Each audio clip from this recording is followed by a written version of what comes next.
From the BBC World Service, in association with ABC and All India Radio, this is Stumped. Hello and welcome to Stumped, your intercontinental hit of news, features and debate from the quirky world of cricket. I'm Izzy Westbury and must say we've had a heat wave here in England, and it might not be a heat wave on the scale of an Australian or an Indian one, but there's been a lot of complaining. Although I always feel that you've got no right to complain when it's cold and miserable if you're complaining when it's hot as well. So I've been basking in the sunshine, a couple of cold showers here and there, but certainly enjoying the fair weather. Nice to hear your voice, Izzy. You've got to work a bit more on the suntan. You look a bit pale. Maybe you should be down here in Sydney. We're in the middle of winter, so to speak. It's 20 degrees today, and I was down at the beach having a look, not a swim. It is summer without the heat. Perfect, just perfect, and almost warm enough to play cricket. But that's the lingering question mark for the season as we look forward a little apprehensively to what might happen, and still hope that India will turn up. Anyway, we can always watch Pakistan do their best against England on the telly, I suppose. Yeah, it's a pretty fascinating series already, isn't it? And by the way, we're in the middle of the monsoon still in India, so a change from your heat wave or your extreme heat and cold in Australia. Hello, I'm Charu Sharma for All India Radio, still in Bangalore, and that's because travel is still very inconvenient, not only in India but overseas as well for all of us. Which means, of course, for us weekend warriors, a lot of golf and tennis. I can't complain. But formal sport still seems to be a distance away, except, of course, for the big one, the IPL, which seems to be all set despite many stumbling blocks for its September start in the UAE. Well, we'll pick up on that test series that we can at least all watch. The second men's test match between England and Pakistan is underway. But we have to talk about the first test, which was, like so many of the tests that we've seen over the past year or so, really quite incredible. And I'll take my partisan hat off for a moment and ask you two what you made of it. Jim, your thoughts first. Well, I thought it was an excellent performance by Pakistan for 2.5 days, and then, as is usual for Pakistan, they rather lost their way from being in a strong position. They continued to be one of the more exciting, mercurial and disappointing teams in international cricket. Always a lot of talent. And I don't know what they did with the ball in the second innings when England were chasing, but it didn't swing once. Not once.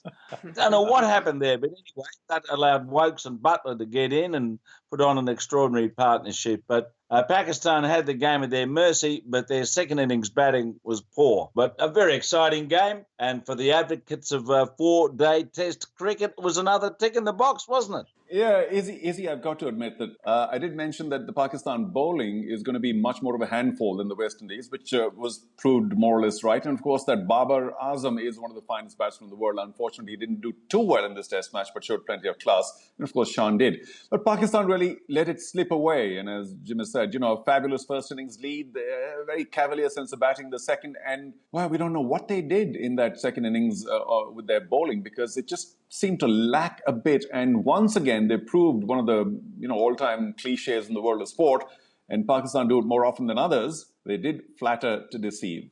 It did feel rather as though everything reverted to type. Pakistan sort of very exciting but not quite getting over the finish line, but England, having started from a pretty difficult position, their backs against the wall, they tend to bounce back. So last summer we saw the men win the World Cup final and they're heading the Ashes test from seemingly impossible positions. So we're talking about that bounce back ability again. And Jim, I realised that was just a test. Australia, of course, went home with the Ashes. But Charu, do you think this victory by England in this test over Pakistan matches those feats, especially on that pitch? Or is it a stretch too far to bring back the glory days of last year?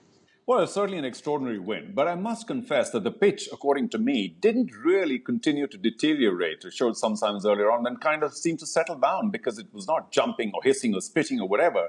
And the Pakistanis were unable to use the pitch to get to a victory. But, nothing to take away from the fact that Woakes and Buttler were in an extraordinary, heroic stand, considering the circumstances, and the match wasn't balanced for long periods of time. So, yes, it's certainly a win or a match that will stay in our memory for quite a while. Pakistan might want to forget it, though. And Jim, a word on Chris Woakes. I'm always reticent about going down this path because he was brilliant with bat and ball, but I thought it was almost a thing universally acknowledged that Chris Woakes is very good at home in England and arguably the nicest bloke in cricket. But those accolades notwithstanding, do you think he's fully appreciated as an all-rounder? Do we underappreciate him?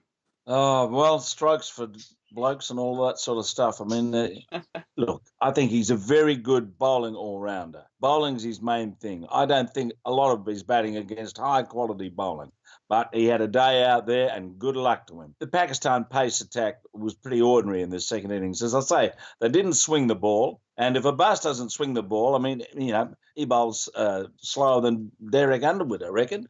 And the other blokes are pretty raw, and they didn't get it up the batsman's hooter enough, and they needed to do that.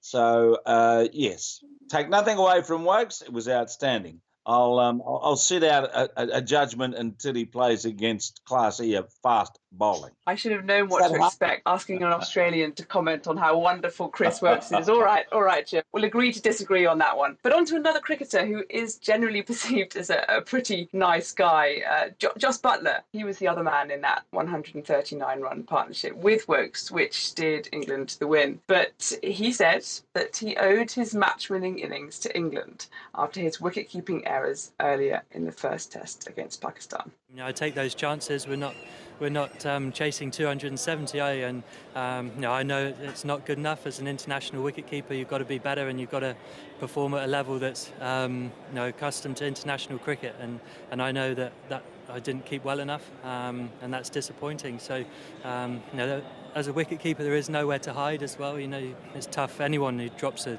catch, I think it's one of the worst feelings in cricket. But as a wicketkeeper, you know that you're going to be back in the heat of battle, and you've got nowhere to hide. So I found it tough. I found it hard to shut out, and I know that if I'm going to continue to be a wicketkeeper in this team, I have to be better.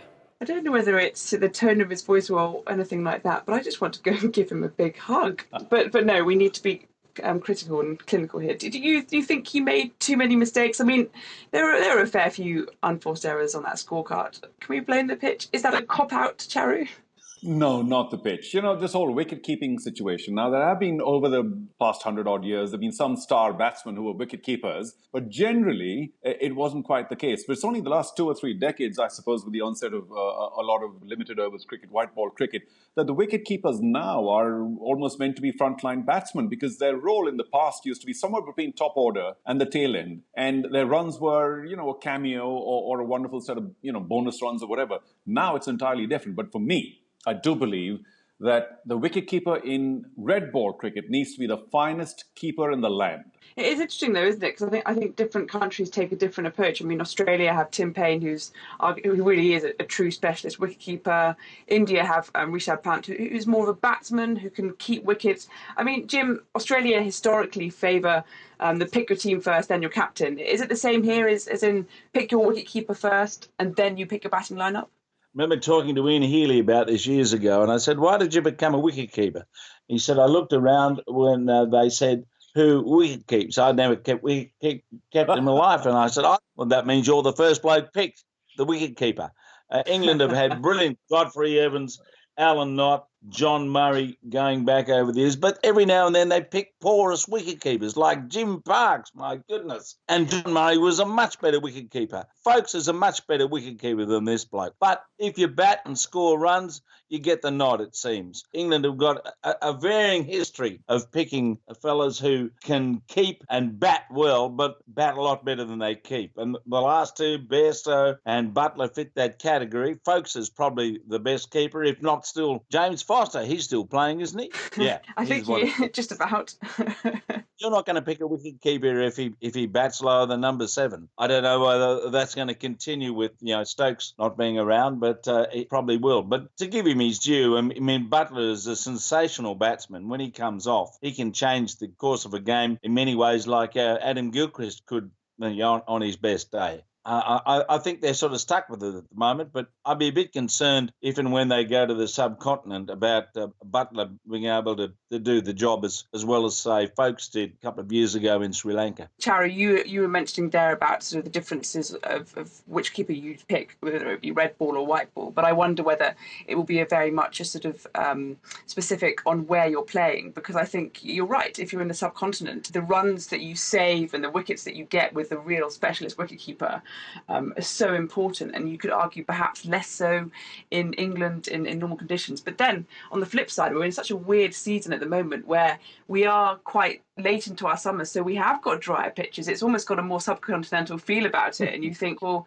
in that case, should England be picking that specialist wicketkeeper? Is that fair, Charu? Bring a specialist one to the subcontinent? It does depend on conditions, I suppose. But, let's deal with this mathematically. If a keeper drops somebody on 10, in a long-form game, that person could go on to score a 200, as has happened so many times. And so you're allowing 180 runs extra, 190 runs extra. And then you go into bat, and the keeper gets a nice 75, and people are saying, oh, wow, great 75 from him. But he's still 120 runs short of what he gave away. So it's I don't think it's measured accurately enough or properly enough. And I do still think that the value of the runs scored of a modern wicketkeeper in long-form cricket should really not be the primary concern. It's take those catches, fling yourself all over the place, get a run out going, stumpings, everything. Wicketkeeping is a very, very tough job. And then to ask the wicketkeeper then come out and score 100, I mean, that, you should just ask him to do his job well and leave it to the top order with a cameo or a bonus from the keeper.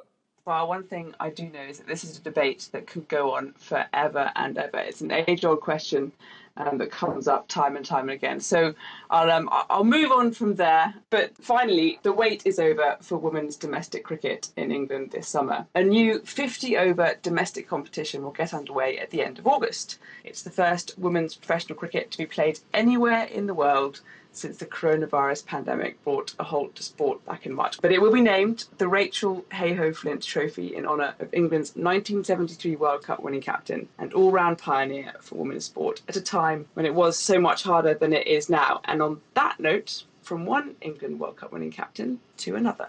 But can't stop Charlotte Edwards from bringing up yet another 50 in a star-studded career. 88 for no wicket, England at the end of that. The 19th over. Edwards brought up her 50 with that shot. I am delighted to say that we have former England captain Charlotte Edwards with us. Hello, Charlotte, and welcome to Stumped. Hi, Izzy. How are you? Not too bad. I'm very pleased to have women's cricket coming back. How great is it that this new competition will be named after the indomitable Hayhoe-Flint? Yeah, I mean, I was delighted when I heard the news.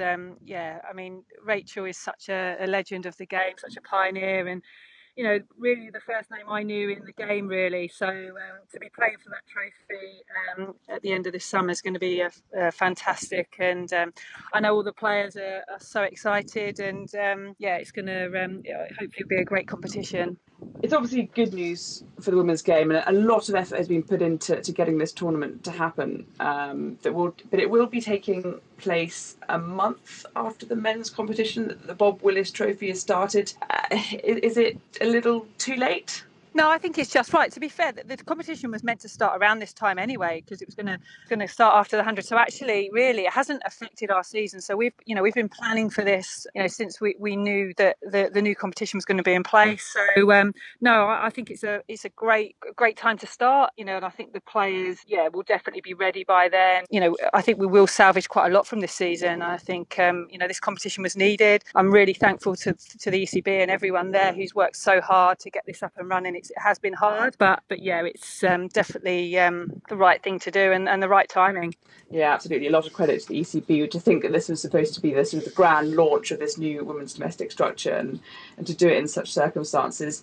Jim, you come from a land where there's a pretty robust domestic women's structure, but I gather your concerns are more around the international game at the moment. Yes, hello, Charlotte. Nice to hear your voice. What have you made of the decision to postpone the 50-over World Cup, which will now take place hopefully in 2022. Yeah, I've got really mixed feelings, Jim, to be fair. I was really hopeful that it would take place. I think if there was anywhere this World Cup would take place, it would be New Zealand, purely because of their COVID rates and how they've dealt with the pandemic. But it probably wouldn't be fair for all teams. I think there's still a qualifying event to take place, but I feel like it might be a missed opportunity in terms of, showcasing the women's game at a time when, things have been put on the back burner. And, I think February in New Zealand, where they have had crowds at games, it may be a missed opportunity, but for players, they simply haven't had enough cricket, I don't think. And so really mixed feelings. And I think, talking to some players, they're bitterly disappointed, I suppose, especially the ones that might be looking to retire. But it sounds like a lot of them want to carry on, which is great news for the game.